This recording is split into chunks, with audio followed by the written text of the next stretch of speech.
has your perspective or your let's say your ability to write with regards to either the dating or now married content section, being a married man now, how does that change your writing process, or what you are going to write about with regards to that kind of specific romantic genre?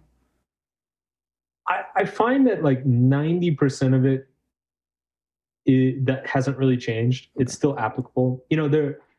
Human psychology is human psychology, where attraction is attraction. It's things don't really change over time. The only area that I really kind of throw up my hands and have no idea what to do with is dating apps. A lot of times I get emails about Tinder and Bumble and all this stuff, and I'm like, dude, this is after my time. You're on your own here. Is there because there's one thing that I think I've been just listening to so many of your different interviews over the past couple of days. So I've had your voice in my head, but there's one thing that really stood out that I thought was so in reality an act of kindness or charitable, however you want to say it, where you said, I think that you use, I think it's on Mondays, correct me if I'm wrong, is when you take some time to respond to all the emails you get. And I think that that's a really nice thing, just because you see a lot of people who get either fame or success or money, whatever, and they aren't maybe as in touch with the rest of society, and they would never take 3 or 4 hours of their day to respond to random emails, but you do. And I was wondering if there's maybe 1 or 2 emails that have stuck out to you over the years, and I'm sure you get a whole host of crazy different questions, but first of all, what that process is like of receiving so many emails and getting back to them, and if that's something that you enjoy. And secondly, of course, if there is, maybe 1 or 2 that have stood out over the years that resonated. It's a good question. That is something I don't get asked very often. So you found something that I haven't talked about very much. It's a very good question.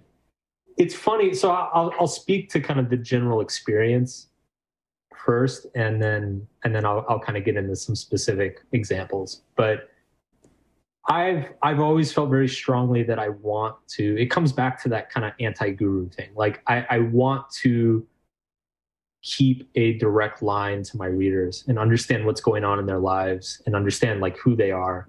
So I've always made it a point. I used to read up until 3-4 years ago. I would read everything. And I would respond to as much as I could.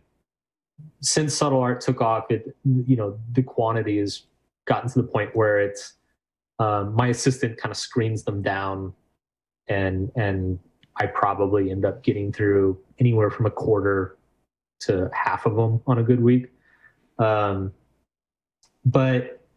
the emails, it's literally from 10-year-olds to 90-year-olds. Men, women,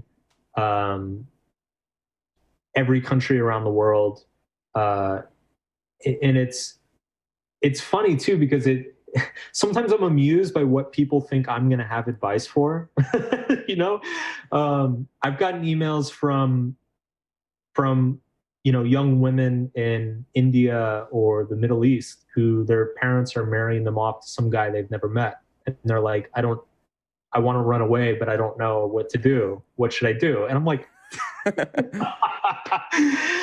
you're asking a rich white guy in America, what the hell am I going to know about this? But it's what's interesting, kind of a common thread that I see pop up a lot is that generally it tends to be stuff in people's life that they don't feel like they can talk about it to anybody else, but they need to share it with somebody, or at least ask the question. And I often end up being that outlet. Like I make myself very available to my readers. I put in my newsletters, you can reply to this email, I will see it.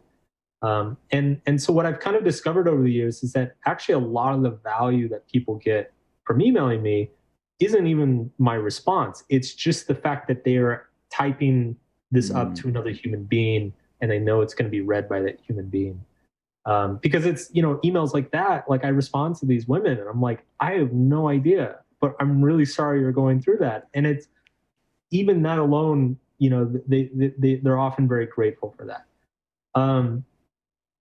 The funny thing about, I mean, at this point, I would say I've read tens of thousands of life problems. Tens of thousands of people have sent me their personal issues and I've read through them and talked to them about it. In a way, I don't get the depth of like a therapist relationship with my readers, but I feel like I have a very unique experience in terms of quantity.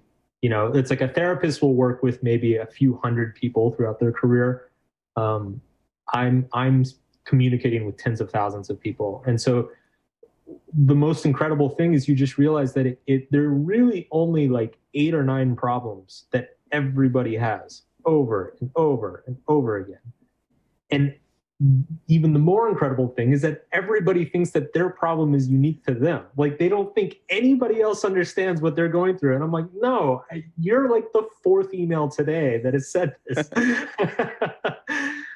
So it's such a fascinating vantage point. In terms of, I guess, how I actually go about talking to people or helping people, I'm always very up for one thing that I try to hold on to is if I don't know how to help somebody, I don't try to help them. I'm always very upfront with that. Thank you so much for watching. If you haven't done so already, please make sure you like this video and hit that subscribe button, and also follow me on Instagram at felix.levine to stay updated on all new content as it comes out.